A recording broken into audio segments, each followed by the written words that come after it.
On October 29, 2017, Nick and Amber Jaynes dedicated their baby daughter Madeline to the Lord. It was an emotional event for these young parents as they reflected on how God had mercifully redeemed them both out of darkness and entrusted them with His precious child to raise for His glory. This is a public commitment for us as parents to commit her to the Lord and commit our ways to the Lord.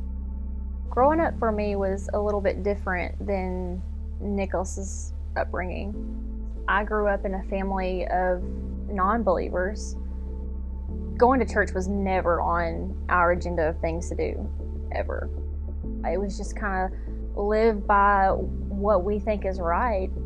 My absolute earliest memory is visiting my dad in prison when I was very, very young.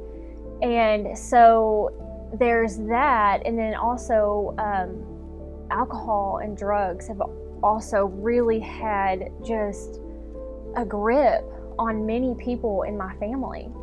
And so I remember my dad being in prison. I remember my grandfather being in prison. I've had several uncles in and out of prison, and mostly all drug related. And even still to this day, I visit my brother who is in the middle of serving an 18-year prison sentence. So it's a common thread in my family for prison, drugs, and alcohol. It's just something that has really taken over on both sides of my family, my mom and my dad's side. Even with a family who didn't have a foundation of the Lord, I can look back and I can see all the different times that the Lord really planted seeds in my heart. When I was 20 years old, I had a really huge family secret that kind of came out. And I had found out that my dad was not my biological dad. So though he raised me and though I had a wonderful relationship with my dad, that really just totally turned my world upside down. And so also found out that my mom, she decided that she was going to abort me. And so she went to the doctor, was going to do, just get it over with. No one had to know. She didn't have to tell my dad, who she was married to at the time, that she had had an affair and that she was going to just have an abortion, and she didn't have to own up to anything. And so she ended up going to that clinic, and I truly believe that the Lord gave her the strength to get up and walk out, and that's exactly what she did. And so when I'm finding all this out,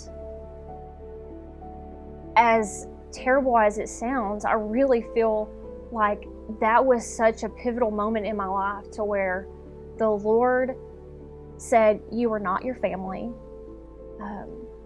You are wanted. You are valuable. After I gave my life to the Lord, I forgave my mom. And so that was a really big, pivotal moment when I gave my life to the Lord, was being able to look at my mom and to forgive her for having an affair on her husband and then wanting to abort me. Because I know, because my Heavenly Father tells me that I'm wanted. And I'm wanted by Him.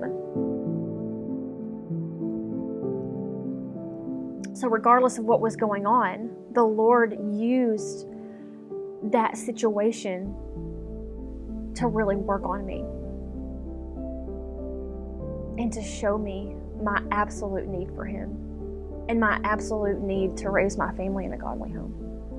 The thing that is so neat for me to see in Amber's life is the Lord's willingness to almost take someone out of their family situation, out of whatever generational strongholds they might have going on. And even though, no one before her has committed to the Lord in her family, the Lord just came in and moved on her heart and said, well, it's you who I want. When I'd given my life to the Lord right at the same time that Nicholas had given his life to the Lord really used Nick to teach me about the Bible and to really teach me what it meant to have a changed life. After Nick and I got married and I told myself, oh, I need to get baptized, having Nick baptize me was just such a wonderful moment of being able to do that in front of the church, and then to have my husband do that. I had never seen that before. So then fast forward a couple years, whenever we had our daughter, and we were dedicating her on stage, it was really just me like driving a stake into the ground and saying no more. I just wanted to make a declaration that this is it. We weren't going to let the past mistakes of our families, even though they're very different, to dictate how we were going to raise our family.